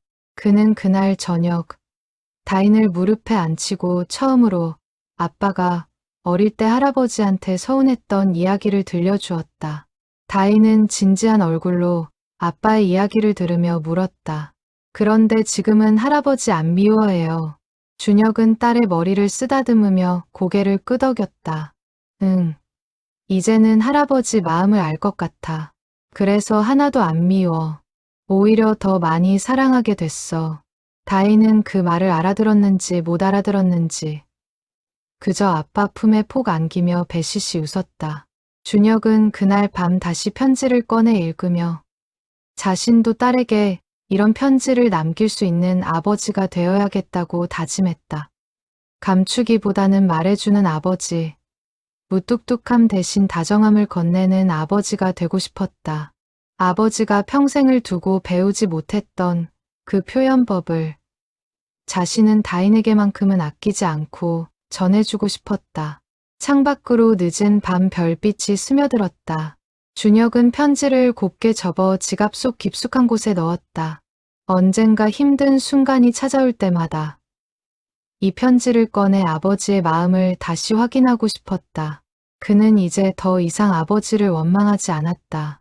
오히려 그 무뚝뚝함 뒤에 감춰져 있던 크고 무거운 사랑을 뒤늦게나마 온전히 이해하게 되었다는 사실에 깊은 감사함을 느꼈다. 남은 것은 이제 그 사랑에 답하는 일, 의자를 완성하여 아버지의 마지막 바람을 이루어드리는 일뿐이었다. 준혁은 그 밤 편지의 마지막 구절을 다시 한번 소리내어 읽었다. 사랑한다는 말은 서투르지만 나는 늘 너를 사랑했다. 이 말을 이제야 전한다. 그는 그 문장을 되뇌며 조용히 눈을 감았다. 아버지의 목소리가 들리는 듯했다. 낮고 투박하지만 세상 무엇보다 다정한 그 목소리가. 준혁은 그날 이후로 매일 아침 작업을 시작하기 전 잠시 눈을 감고 그 목소리를 떠올리는 습관이 생겼다. 짧은 순간이었지만 그 시간은 하루치의 힘을 얻는 의식과도 같았다. 그는 나무를 깎을 때마다 아버지가 어깨너머에서 지켜보고 있는 듯한 든든함을 느꼈고 그 든든함은 실수를 줄여주고 손끝에 더 큰 정성을 불어넣어 주었다. 지은은 그런 남편의 변화를 가장 가까이서 지켜본 사람이었다. 그녀는 어느 날 저녁 조용히 말했다. 요즘 당신 뭔가 단단해진 것 같아. 예전보다 말수는 줄었는데 눈빛은 더 편안해 보여. 준혁은 그 말에 미소 지으며 고개를 끄덕였다. 마음의 짐을 하나 내려놓은 것 같아. 그게 다인 것 같아. 지은은 남편의 어깨에 살며시 기대며 말했다. 그 짐, 이제 우리 같이 가볍게 만들어가자. 준혁은 아내의 손을 꼭 잡으며 고개를 끄덕였다. 두 사람은 그날 밤 오래도록 손을 맞잡은 채 별을 바라보았다. 말은 많지 않았지만 마음은 그 어느 때보다 가까이 닿아 있었다. 철거일이 열흘 앞으로 다가온 어느 날 뜻밖의 사고가 발생했다. 조립을 앞두고 마지막으로 다리 부품에 도장 작업을 하던 중 준혁이 실수로 니스통을 엎지르고 말았다. 애써 완성한 다리 하나의 표면이 얼룩덜룩하게 망가졌다. 준혁은 그 자리에 주저앉아 망연자실했다. 처음부터 다시 깎아야 할지도 모르는 상황이었다. 박덕수도 굳은 얼굴로 부품을 살펴보았다. 다행히 나무 자체는 상하지 않았지만 표면을 다시 사포질하고 도장하려면 최소 이틀은 걸릴 터였다. 이틀이면 철거일까지 남은 시간의 상당 부분을 잃는 셈이었다. 준혁은 손으로 얼굴을 감싸며 중얼거렸다. 이렇게 다 되어가는데 왜 하필 지금? 박덕수는 그의 어깨를 두드리며 담담하게 말했다. 이런 일도 다 과정일세. 아버님도 수십 번은 이런 실수를 하셨어. 그때마다 처음부터 다시 하셨지. 자, 우리도 다시 시작하세. 그 소식은 어느새 마을 전체에 퍼졌다. 다음 날 아침, 놀랍게도 마을 사람들 몇몇이 공방으로 찾아왔다. 젊은 시절 아버지에게 가구를 맞춘 적이 있는 노부부. 아버지의 손을 거쳐 혼수 장롱을 마련했던 중년 부부. 그리고 어린 시절 아버지에게 목공을 배웠다는 옆마을 청년까지. 저마다 손에 연장을 들고 나타났다. 노부부 중 할아버지가 먼저 입을 열었다. 서목수 어른 마지막 작품이라는데 우리가 가만히 있을 수 있나. 우리도 손 좀 보태겠네. 젊은 시절 서투른 솜씨지만 사포질 정도는 할 수 있어. 준혁은 뜻밖의 도움에 목이 메어 아무 말도 하지 못했다. 옆 마을 청년도 거들었다. 저는 목수 어르신께 어릴 때 대패질 기초를 배웠어요. 그 은혜 이렇게라도 갚고 싶습니다. 공방은 순식간에 활기를 띠었다. 누군가는 사포질을 하고 누군가는 부품을 나르고 또 누군가는 새참을 준비해왔다. 마을 아주머니들은 가마솥에 국수를 삶아 참을 내왔고 아이들은 마당에서 나무 부스러기를 가지고 놀며 어른들의 작업을 신기하게 구경했다. 준혁은 그 광경을 바라보며 아버지가 평생 이 마을에서 얼마나 많은 사람들과 정을 나누며 살아왔는지 새삼 깨달았다. 점심 무렵 손 다친 노부부의 할머니가 준혁에게 다가와 낡은 사진 한 장을 건넸다. 이거 자네 아버지가 우리 며느리 시집을 때 만들어준 문갑 사진이야. 벌써 30년이 다 됐는데 아직도 멀쩡해. 나무가 좋아서가 아니라 정성이 좋아서 그런 거지. 준혁은 사진 속 정교한 문갑을 바라보며 아버지의 손끝에서 태어난 것들이 단순한 가구가 아니라 이 마을 사람들의 삶 곳곳에 스며든 시간이었음을 느꼈다. 오후가 되자 다시 작업에 속도가 붙었다. 마을 사람들의 도움 덕분에 망가진 부품은 예상보다 빠르게 복구되었다. 준혁은 그들 사이를 오가며 감사 인사를 전했다. 여러분 아니었으면 시간을 못 맞췄을 겁니다. 정말 감사합니다. 한 아주머니가 웃으며 대답했다. 감사는 무슨. 우리도 목수 어른한테 진정 갚는 거야. 자네가 이렇게 애쓰는 걸 보니 목수 어른이 얼마나 뿌듯해 하실지 눈에 선하네. 저녁 무렵 박덕수는 하루 종일 함께 일한 마을 사람들을 배웅하며 준혁에게 조용히 말했다. 이게 바로 아버님이 평생 쌓아온 것일세. 돈으로도 재주로도 살 수 없는 것이지. 사람의 마음을 얻는 것 말일세. 준혁은 그 말을 들으며 고개를 끄덕였다. 그는 이제야 아버지가 왜 그토록 이 작은 마을과 공방을 떠나지 않았는지 이해할 수 있었다. 그것은 세상 밖으로 나가지 못한 실패가 아니라 스스로 선택한 단단한 뿌리였다. 밤이 깊어지고 마을 사람들이 모두 돌아간 뒤 준혁과 박덕수는 마당에 나란히 앉아 하루를 마무리했다. 박덕수가 문득 입을 열었다. 준혁아, 자네 혹시 이 공방 계속 이어갈 생각 있나? 철거되는 부지 대신 다른 곳에 다시 세울 수도 있네. 준혁은 오래도록 침묵했다. 그는 이제 그 질문에 대한 답이 마음속에서 서서히 형태를 갖추어가고 있음을 느꼈다. 하지만 아직은 입 밖으로 꺼낼 준비가 되지 않았다. 그저 밤하늘의 별을 올려다보며 조용히 고개를 끄덕일 뿐이었다. 그 무렵 지은은 마을 부녀의 사람들과 부쩍 가까워져 있었다. 다인을 데리고 마을에 관에 놀러 갔던 그녀는 그곳에서 시어머니 최말순의 젊은 시절 이야기를 우연히 듣게 되었다. 부녀회장이라는 나이 지긋한 아주머니가 지은의 손을 잡으며 말했다. 자네 시어머니가 젊었을 때 얼마나 알뜰살뜰했는지 몰라. 목수 어른벌이가 시원찮을 때도 삭바느질에 밭일까지 해가며 살림을 꾸리셨어. 두 분이 그렇게 고생고생해서 준혁이 대학까지 보내신 거야. 지은은 그 이야기를 듣고 마음이 뭉클해졌다. 그녀는 저녁에 남편에게 그 이야기를 전하며 말했다. 여보, 어머님도 정말 대단하신 분이야. 우리가 알던 것보다 훨씬 더 많이 희생하며 사셨더라. 준혁은 묵묵히 고개를 끄덕였다. 그는 부모님 세대가 자신들에게 아무 말 없이 감내해온 세월의 무게를 새삼 실감하고 있었다. 그것은 단순한 희생이 아니라 다음 세대를 향한 무언의 약속이었다. 다음 날 아침, 준혁은 작업을 시작하기 전 잠시 공방 밖에 나와 하늘을 올려다보았다. 철거일까지 남은 날짜를 손꼽아 보니 이제 아흘에였다. 시간은 촉박했지만 마을 사람들의 도움과 가족의 응원 덕분에 그는 더 이상 혼자라는 생각이 들지 않았다.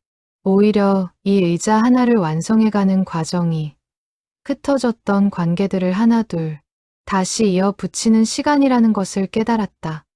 박덕수는 아침 일찍부터 나와 부품들을 점검하며 준혁에게 말했다. 오늘부터는 조립에 들어가야 하네. 다리 4개, 좌판, 등받이, 팔걸이까지 전부 맞춰봐야 해. 한치의 오차도 없어야 흔들리지 않는 의자가 되지. 준혁은 각오를 다지며 작업대 앞에 섰다. 이제 정말 마지막 고비였다. 아버지가 그토록 정성 들여 설계한 이 의자가 마침내 온전한 형태를 갖추어갈 시간이었다. 준혁은 조립을 시작하기 전 잠시 눈을 감고 마음을 가다듬었다. 그는 아버지가 이 순간을 상상하며 도면을 그렸을 모습을 떠올렸다. 병든 몸을 이끌고도 손녀를 위해 한치의 오차도 허락하지 않으려 했던 그 마음이 이제 자신의 손끝을 통해 완성되려 하고 있었다. 준혁은 첫 번째 다리를 좌판에 조심스럽게 끼워 맞추며 나직이 중얼거렸다. 아버지, 저 잘하고 있는 거 맞죠? 대답 없는 물음이었지만 그는 어쩐지 그렇다는 대답을 들은 것만 같았다. 박덕수는 그런 준혁을 바라보며 흐뭇하게 웃었다. 자네 요즘 부쩍 아버님을 닮아가는군. 나무를 대하는 그 눈빛 말일세. 준혁은 멋쩍게 웃으며 다시 손을 움직였다.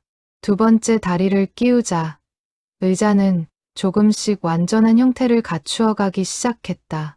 작업실 안으로 스며드는 오후 햇살 아래 나무 부스러기들이 먼지처럼 부드럽게 흩날렸다. 그날 저녁, 지은은 다인과 함께 저녁상을 차리며 마당에 흘러나오는 대패질 소리에 귀를 기울였다. 규칙적이고 부드러운 그 소리는 어느새 이 집의 자연스러운 배경음이 되어 있었다. 다인이 물었다.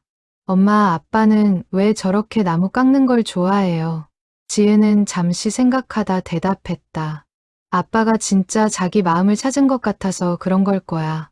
다인은 그 말을 다 이해하지 못했지만 고개를 끄덕이며 다시 창밖을 바라보았다. 밥상을 차리던 지은은 문득 창밖으로 보이는 남편의 뒷모습을 오래도록 바라보았다. 굽은 등, 집중한 옆얼굴, 그리고 리듬 있게 움직이는 팔. 그 모습이 언젠가 사진으로 보았던 시아버지의 젊은 시절 모습과 꼭 닮아 있었다. 그녀는 그 닮음이 서글프지 않고 오히려 든든하게 느껴졌다. 지은은 밥상을 마저 차리고 나서 마당으로 나가 남편을 불렀다.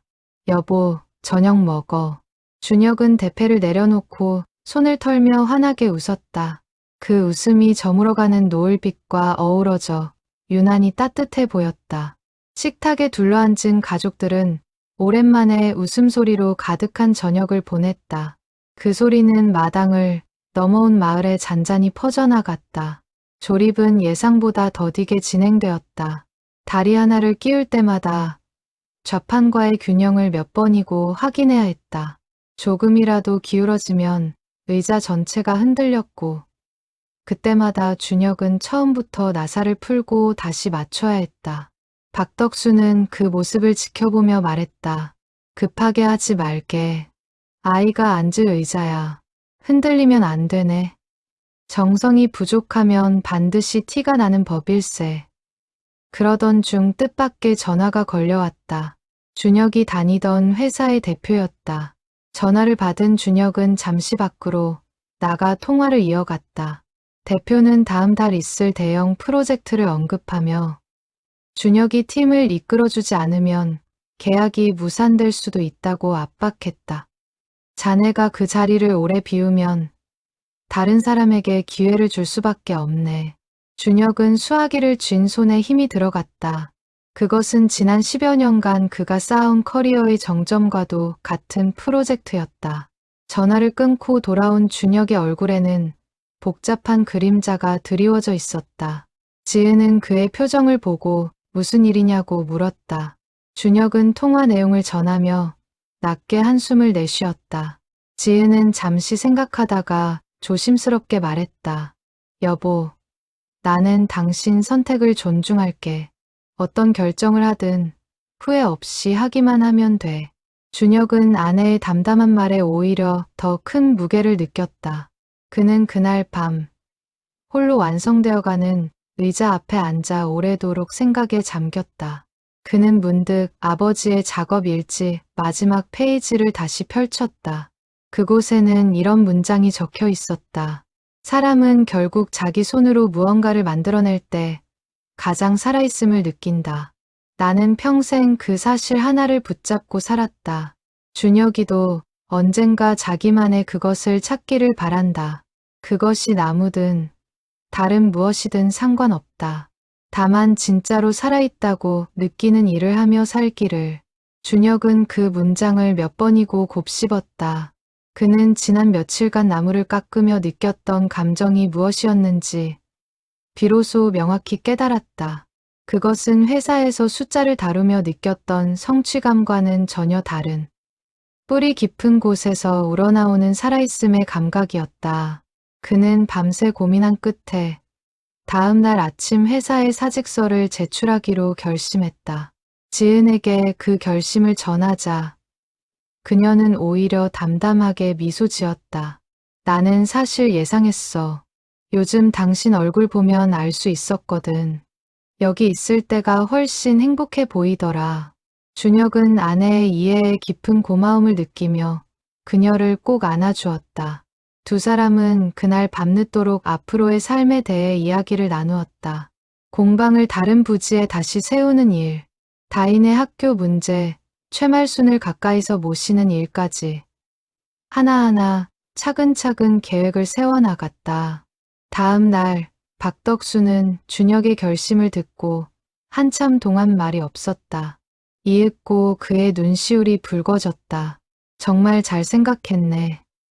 사실 나는 자네 아버님이 돌아가시고 나면 이 공방도 문을 닫을 줄 알았어. 그런데 자네가 이렇게 돌아와 주니 마치 아버님이 다시 살아나신 것 같은 기분이 드는군. 준혁은 그의 손을 맞잡으며 말했다. 앞으로도 저 좀 도와주십시오. 아직 배울 게 너무 많습니다. 박덕수는 힘차게 고개를 끄덕였다. 물론이지. 남은 평생 자네와 함께 나무를 깎겠네. 조립의 마지막 단계에 이르러 준혁은 마침내 네 개의 다리와 좌판, 등받이와 팔걸이를 모두 결합했다. 그는 완성된 의자를 조심스럽게 바닥에 내려놓고 두 손으로 살며시 눌러 흔들림을 확인했다. 의자는 미동도 없이 단단하게 서 있었다. 박덕수가 흐뭇한 얼굴로 말했다. 이제 다 됐네. 흔들리지 않아. 준혁은 그 말을 들으며 조용히 눈을 감았다. 그것은 단지 의자가 완성되었다는 의미만이 아니었다.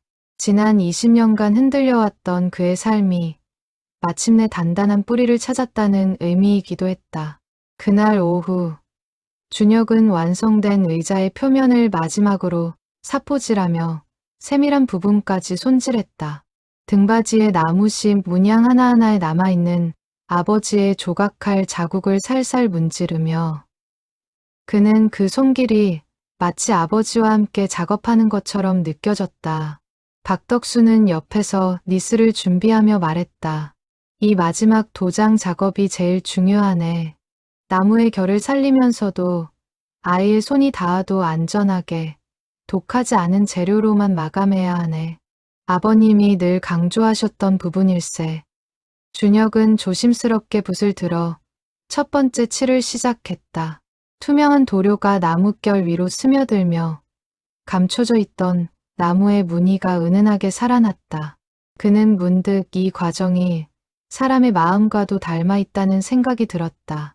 겉으로는 잘 보이지 않던 결이 정성을 들일수록 서서히 드러나는 것처럼 지난 몇 주간 자신과 아버지 사이의 오래된 감정의 결도 그렇게 서서히 드러나고 있었다. 저녁이 되자 최말순도 지팡이를 짚고 공방으로 나와 완성되어가는 의자를 처음으로 마주했다. 그녀는 한참을 말없이 의자를 바라보다가 손끝으로 등받이를 어루만졌다. 여보, 당신 손녀 의자 다 됐어요. 우리 아들이 완성했어요. 그녀는 마치 남편이 그 자리에 있는 것처럼 나직이 중얼거렸다. 그 모습을 지켜보던 준혁과 지은의 눈시울이 동시에 붉어졌다. 그날 밤, 준혁은 잠든 다인의 곁에 앉아 완성된 의자를 가만히 바라보았다. 창으로 스며드는 달빛이 의자의 매끄러운 표면을 은은하게 비추고 있었다. 그는 문득 이 의자가 단순한 가구가 아니라 3대에 걸친 사랑과 화해가 담긴 하나의 증표라는 생각이 들었다. 아버지의 마지막 정성과 자신의 뒤늦은 깨달음과 그리고 다인의 순수한 웃음이 모두 이 작은 의자 안에 깃들어 있었다. 준혁은 조용히 방을 나와 마당에 섰다. 밤바람이 선선하게 불어왔다. 그는 지갑 속 편지를 다시 꺼내 달빛 아래에서 펼쳐보았다. 몇 번을 읽었는지 모를 그 편지의 마지막 문장에 눈길이 머물렀다. 언젠가 내가 이 편지를 읽을 때쯤이면 나는 이미 이 세상 사람이 아닐지도 모른다. 그래도 괜찮다. 내가 행복하게 살고 있다면 그것으로 아빠는 충분하다. 준혁은 그 문장 위에 손끝을 얹은 채 나직이 속삭였다. 저 이제 행복해요. 아버지, 정말로요. 멀리서 풀벌레 우는 소리가 들려왔다. 준혁은 오랫동안 마당에 서서 별을 올려다보았다. 내일이면 의자에 마지막 도장을 입히고 완전히 마를 때까지 하루 이틀만 더 기다리면 되었다. 철거일까지는 아직 사나흘의 여유가 남아 있었다. 그는 처음으로 조급함 없이 온전한 평온함 속에서 그 밤을 보냈다. 이튿날 아침, 준혁은 새로운 마음가짐으로 회사에 정식으로 사직서를 제출했다. 인사팀 담당자는 아쉬움을 표하면서도 그의 결심이 확고하다는 것을 이내 알아차렸다. 전화를 끊은 준혁은 오랜만에 홀가분한 표정으로 하늘을 올려다보았다. 그의 인생에서 처음으로 안정된 길이 아닌 마음이 이끄는 길을 선택한 순간이었다. 박덕수는 그 소식을 듣고 준혁의 손을 덥석 잡았다. 잘 결심했네.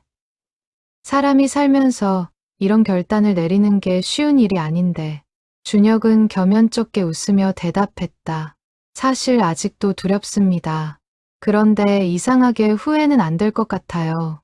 박덕수는 고개를 끄덕이며 말했다. 그거면 됐네. 후회 안 할 선택. 그게 바로 옳은 선택일세. 두 사람은 그날 오후 내내 말없이 나란히 앉아 조립 작업을 이어갔다. 대화가 없어도 어색하지 않은 침묵이었다.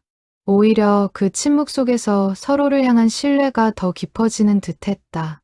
준혁은 문득 이런 침묵이야말로 아버지와 박덕수가 오랜 세월 함께 나누어온 언어였으리라 짐작했다. 해가 저물 무렵 마지막 나사를 조이고 나서 두 사람은 동시에 손을 멈추었다. 서로 마주보며 말없이 고개를 끄덕였다. 그것으로 충분한 대화였다. 그날 밤 준혁은 오랜만에 깊고 편안한 잠에 들었다. 더 이상 흔들리는 꿈을 꾸지 않았다. 마침내 도장이 완전히 마른 날, 공방에는 작은 축하 자리가 마련되었다. 마을 사람들과 박덕수, 최말순, 지은과 다인이 모두 모였다. 준혁은 떨리는 손으로 완성된 의자를 작업대 한가운데에 올려놓았다. 은은한 갈색 광택이 도는 의자는 등받이의 나무십 문양이 오후 햇살을 받아 살아 움직이는 것처럼 반짝였다. 박덕수가 먼저 입을 열었다. 여러분, 이 의자는 서인우 어르신이 마지막 힘을 다해 시작하시고 아드님 준혁이가 완성한 작품입니다. 단순한 가구가 아니라 한 가족의 마음이 고스란히 담긴 작품이지요. 마을 사람들은 박수를 보내며 저마다 눈시울을 붉혔다. 노부부 할머니가 다가와 의자를 어루만지며 말했다. 정말 목수 어른 솜씨 그대로구나. 아니, 그보다 더 다정해 보이네. 준혁은 다인을 번쩍 안아 올려 의자 앞에 세웠다. 다인아, 이제 앉아볼래. 할아버지가 다인이를 위해서 만드신 의자야. 다인은 조심스럽게 의자에 걸터 앉았다. 발이 아직 바닥에 닿지 않을 만큼 작은 몸이었지만 의자는 아이의 몸에 꼭 맞게 자리를 잡았다. 다인은 등받이에 등을 기대며 환하게 웃었다. 아빠, 이거 완전 편해요. 할아버지가 저 생각하면서 만드신 거 맞죠? 그 말에 자리에 있던 모든 사람이 눈물을 훔쳤다. 준혁은 딸의 앞에 무릎을 꿇고 앉아 두 손을 꼭 잡았다. 그래, 다인아. 할아버지가 다인이를 세상에서 제일 사랑하셨어. 한 번도 못 안아보셨지만 매일매일 다인이 생각하면서 이 의자를 만드셨어. 다인은 고개를 끄덕이며 의자의 팔걸이를 쓰다듬었다. 그럼 저도 할아버지 매일 생각할게요. 이 의자에 앉을 때마다요. 박덕수는 준비해온 작은 나사 조임 도구를 꺼내며 설명을 이어갔다. 다인아, 이 의자는 특별한 비밀이 있단다. 여기 다리 옆에 있는 나사를 보이지? 다인이가 자랄 때마다 아빠가 이 나사를 풀어서 의자 다리를 조금씩 늘려줄 거야. 그러면 다인이가 다 클 때까지 이 의자에 계속 앉을 수 있어. 다인은 눈을 동그랗게 뜨고 신기해했다. 그럼 이 의자, 저랑 같이 자라는 거예요. 박덕수는 흐뭇하게 웃으며 고개를 끄덕였다.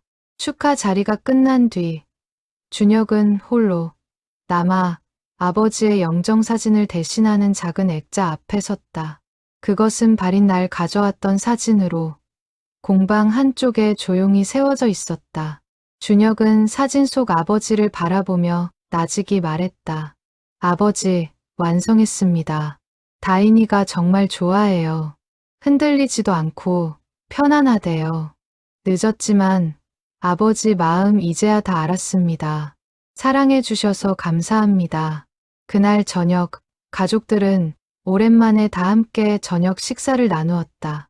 최말수는 손녀가 의자에 앉아 밥을 먹는 모습을 하염없이 바라보며 미소를 지었다. 지은은 남편의 손을 꼭 잡으며 말했다. 여보, 당신 정말 대단한 일 해냈어. 아버님도 분명 하늘에서 흐뭇해하고 계실 거야. 준혁은 고개를 끄덕이며 창밖의 노을을 바라보았다. 붉게 물든 하늘이 그날따라 유난히 따스하게 느껴졌다. 며칠 뒤 철거 예정일이 다가오자 마을 사람들은 공방의 마지막 모습을 함께 지켜보기 위해 다시 모였다. 포클레인이 공방 마당으로 들어서기 전 준혁은 마지막으로 문패를 떼어냈다. 정성목공소라는 글씨가 새겨진 낡은 나무 간판이었다. 그는 그것을 조심스럽게 품에 안았다. 박덕수가 다가와 말했다. 이 간판, 새 공방에 그대로 걸세. 이름은 바뀌지 않아. 정성은 계속되는 거니까. 준혁은 그 말에 고개를 끄덕이며 마지막으로 낡은 공방 건물을 눈에 담았다. 그의 유년 시절 전부가 아버지의 평생이 깃든 공간이 이제 모습을 감추려 하고 있었다. 그러나 그는 슬프지만은 않았다. 이곳에서 완성된 의자 하나가 그리고 그 안에 담긴 사랑이 앞으로도 오래도록 이어질 것이라는 확신이 있었기 때문이다. 포클레인이 천천히 움직이기 시작하자 마을 사람들은 저마다 손을 모으고 오랜 세월 함께해온 건물의 작별을 고했다. 노부부 할아버지가 준혁의 어깨를 두드리며 말했다. 건물은 사라져도 목수 어른이 남긴 것들은 우리 마을 곳곳에 남아있네. 우리 집 장롱에도 저 집 식탁에도. 그러니 너무 서운해 말게. 준혁은 고개를 끄덕이며 무너져 내리는 벽체를 바라보았다. 이상하게도 마음은 무겁지 않았다. 오히려 홀가분한 슬픔이었다. 지은은 다인의 손을 잡고 조금 떨어진 곳에서 그 광경을 지켜보았다. 다인은 무너지는 건물을 보며 눈물을 글썽였다. 엄마, 할아버지 집이 없어져요. 지은은 딸을 꼭 안으며 말했다. 괜찮아, 다인아. 할아버지가 만드신 제일 소중한 건 이미 우리 집에 있잖아. 다인이 의자 말이야. 그건 절대 없어지지 않아. 다인은 그 말에 고개를 끄덕이며 눈물을 닦았다. 그날 오후, 준혁은 품에 안았던 낡은 간판을 새로 마련한 부지로 옮겼다. 마을 어귀에서 조금 떨어진 볕이 잘 드는 언덕 자락이었다. 박덕수와 마을 청년들이 이미 새 공방의 기초 작업을 도와주기로 약속한 터였다. 준혁은 그 자리에 서서 앞으로 세워질 건물을 마음속으로 그려보았다. 아버지의 이름으로 시작된 이 공간이 이제 자신의 손으로 다시 태어날 준비를 하고 있었다. 저녁이 되어 집으로 돌아온 준혁은 거실 한가운데 노인 다인의 의자를 오래도록 바라보았다. 다인은 그 의자에 앉아 그림책을 읽으며 콧노래를 흥얼거리고 있었다. 아이의 작은 등이 등받이에 나무십 문양에 포근히 감싸여 있는 모습이 준혁의 눈에는 세상 그 무엇보다 아름다운 풍경으로 비쳤다. 그는 조용히 다가가 딸의 머리를 쓰다듬으며 말했다. 다인아, 이 의자 오래오래 소중히 아껴줄 거지. 다인은 책에서 눈을 떼지 않은 채 힘차게 고개를 끄덕였다. 그럼요. 이건 할아버지가 저한테 준 첫 번째 선물인걸요. 그 말을 들으며 준혁은 지난 몇 주간의 시간을 천천히 되돌아보았다. 갑작스러운 부고로 시작된 이 여정은 그에게 잃어버렸던 아버지와의 관계뿐 아니라 자기 자신이 진정으로 원하는 삶이 무엇인지도 함께 되찾게 해주었다. 그는 이제 다시는 손끝의 온기를 잊지 않으리라 다짐했다. 그리고 언젠가 다인이 자라 이 의자가 더 이상 필요 없어지는 날이 오더라도 그 온기만큼은 대를 이어 전해지기를 마음속 깊이 바랐다. 며칠 뒤 준혁은 아버지의 산소를 찾아 완성된 의자의 사진을 인화에 올려두었다. 그는 봉분 앞에 오래도록 앉아 지난 여정을 조용히 되짚었다.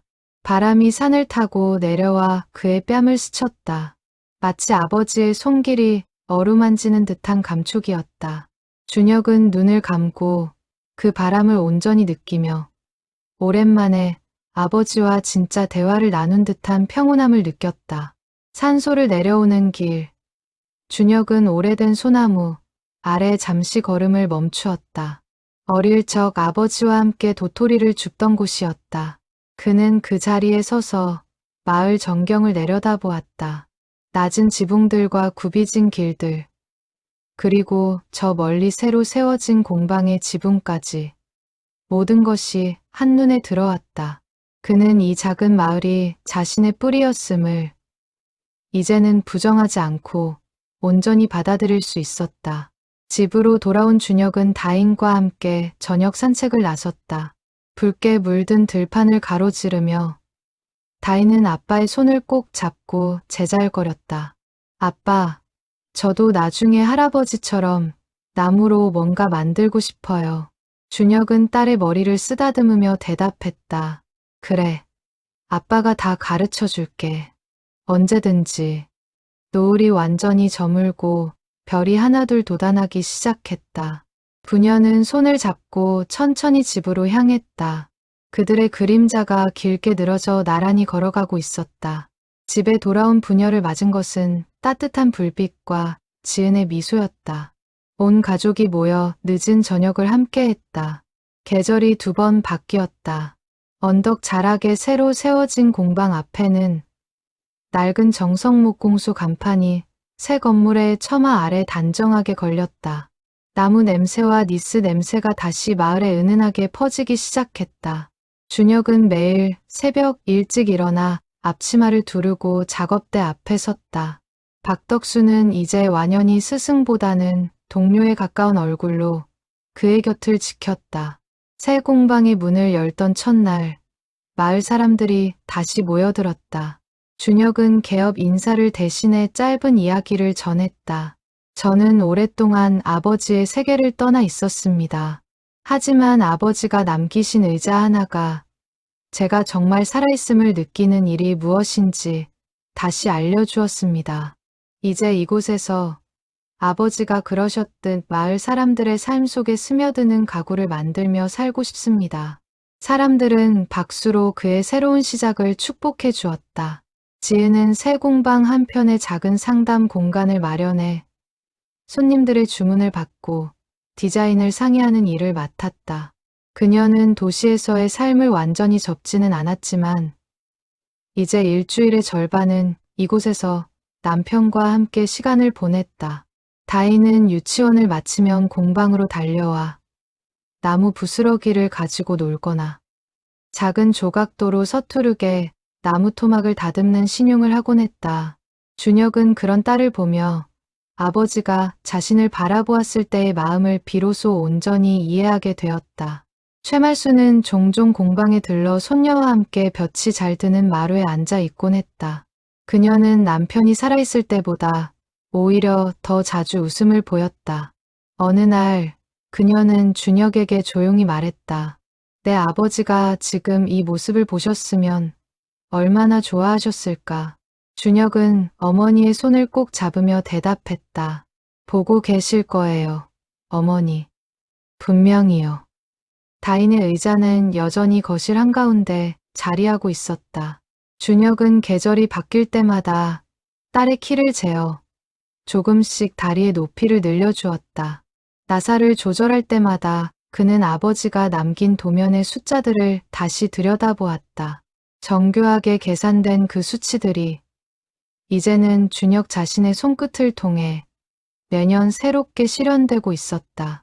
다인은 의자가 조금씩 커질 때마다 신이 나서 소리쳤다. 저 이만큼 컸어요. 이 의자도 저만큼 컸어요. 가을이 깊어가던 어느 오후, 준혁은 공방 안쪽 서랍에 아버지의 오래된 작업 일지와 붙이지 못한 편지를 나란히 넣어두었다. 그리고 그 옆에는 새로운 공책 한 권을 펼쳐 첫 장을 적어 내려갔다. 다인이 5살. 아빠는 오늘부터 새로운 일지를 씁니다. 언젠가 다인이가 자라 이 글을 읽을 날이 오면 아빠가 얼마나 많은 순간 너를 생각하며 나무를 깎았는지 알아주었으면 합니다. 할아버지가 그러셨던 것처럼 아빠도 너에게 사랑을 전하는 법을 이 나무들을 통해 배워가고 있습니다. 노을이 공방 창가로 붉게 스며들던 그 시각, 준혁은 문득 손을 멈추고 작업대 위에 놓인 아버지의 오래된 대패를 가만히 들어보았다. 손잡이에는 오랜 세월 아버지의 손바닥이 닿아 반질반질하게 윤이 나 있었다. 그는 그 대패를 자신의 손에 겹쳐 쥐어보며 마치 아버지와 손을 맞잡은 듯한 온기를 느꼈다. 대를 이어 전해지는 것은 단지 기술이나 사업이 아니라 결국 사람과 사람 사이의 마음이라는 것을 그는 이제 온전히 알고 있었다. 밤이 되어 공방의 불을 끄기 전 준혁은 다인이 그려준 세 사람의 그림을 작업대 이 액자에 넣어 걸어두었다. 그 옆에는 아버지의 사진이 나란히 자리했다. 두 액자를 번갈아 바라보던 준혁은 조용히 미소 지었다. 흩어졌던 가족이 다시 하나로 이어지고 끊어질 뻔했던 사랑의 결이 다시 매끄럽게 이어진 순간이었다. 그는 불을 끄고 문을 나서며 나직이 중얼거렸다. 안녕히 주무세요.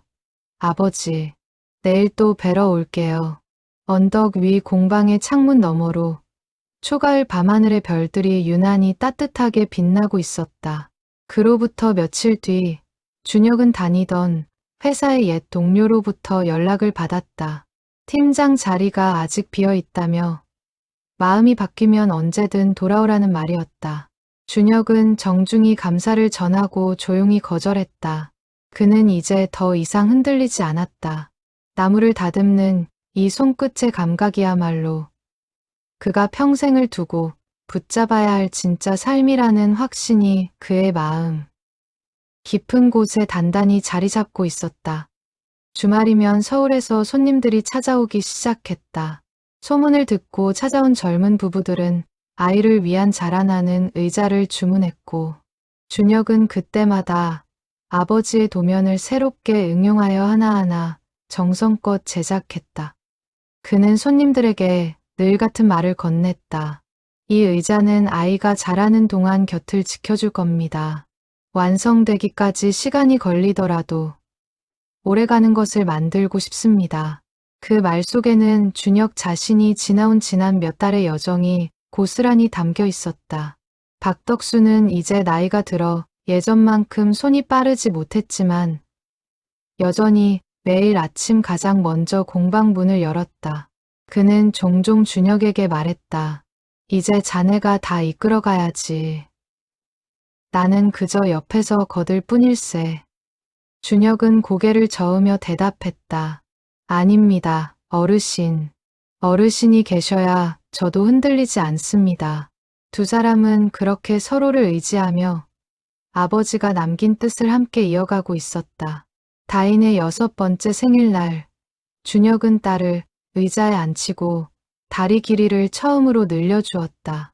나사를 조금씩 돌릴 때마다 다인은 까르르 웃으며 발이 땅에 닿는 순간을 기다렸다. 마침내 작은 발끝이 마룻바닥에 닿자 다인은 환호성을 지르며 소리쳤다. 저 이제 발이 닿아요. 저 컸어요. 준혁은 딸을 품에 안으며 하늘을 올려다보았다. 아버지, 다인이가 이렇게 잘 자라고 있어요. 이 의자와 함께 우리 모두 조금씩 자라가고 있습니다. 고맙습니다, 아버지. 그리고 사랑합니다. 그날 저녁, 가족들은 공방 마당에 작은 상을 차리고 생일잔치를 열었다. 마을 사람들도 하나둘 찾아와 축하를 건넸다. 노을이 완전히 저물고 마당에 작은 등불이 켜지자 다인은 새로 늘어난 의자에 앉아 케이크에 촛불을 불어 껐다. 모두가 박수를 치며 웃음을 터뜨렸다. 준혁은 그 웃음소리 속에서 오래전 이 마당을 가득 채웠을 자신의 어린 시절 웃음소리를 겹쳐 들었다. 밤이 깊어 손님들이 돌아가고 준혁과 지은은 잠든 다인을 사이에 두고 나란히 앉아 그날 하루를 되새겼다. 지은이 조용히 말했다. 여보, 우리 정말 여기까지 잘 왔다. 준혁은 고개를 끄덕이며 아내의 어깨에 살며시 기댔다. 응, 아버지 덕분이야. 그리고 당신과 다인이 덕분이고. 두 사람은 말없이 서로의 손을 맞잡았다. 언덕 위 공방에서 새어나오는 은은한 불빛이 그날 밤 산들마을을 오래도록 따뜻하게 비추고 있었다. 이듬해 봄, 준혁은 공방 마당 한켠에 작은 나무 한 그루를 심었다. 다인이 태어난 날짜에 맞춰 고른 어린 느티나무였다. 그는 나무를 심으며 다인에게 말했다. 이 나무가 크는 동안 우리 다인이도 이만큼 크는 거야. 나중에 이 나무가 아주 커지면 그 그늘 아래서 할아버지 이야기를 더 많이 해줄게. 다인은 작은 물뿌리개로 나무에 물을 주며 해맑게 웃었다. 준혁은 그 모습을 바라보며 사랑은 이렇게 시간을 두고 자라나는 것임을 다시 한번 마음에 새겼다. 훗날 이 이야기를 전해 들은 마을 사람들은 언덕 위 공방을 지나칠 때마다 그 작은 느티나무를 바라보며 미소 짓곤 했다. 나무와 의자와 사람이 함께 자라나는 그 풍경은 산들마을에 오래도록 전해질 다정한 이야기로 남았다. 그리고 언덕 위 공방에는 오늘도 어김없이 이른 아침부터 대패질 소리가 울려 퍼지고 있다. 한 사람의 손끝에서 시작된 사랑이 세월을 넘어 또 다른 손끝으로 이어지는 소리였다.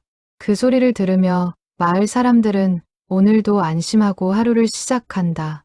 정성목공소는 그렇게 계속되고 있다.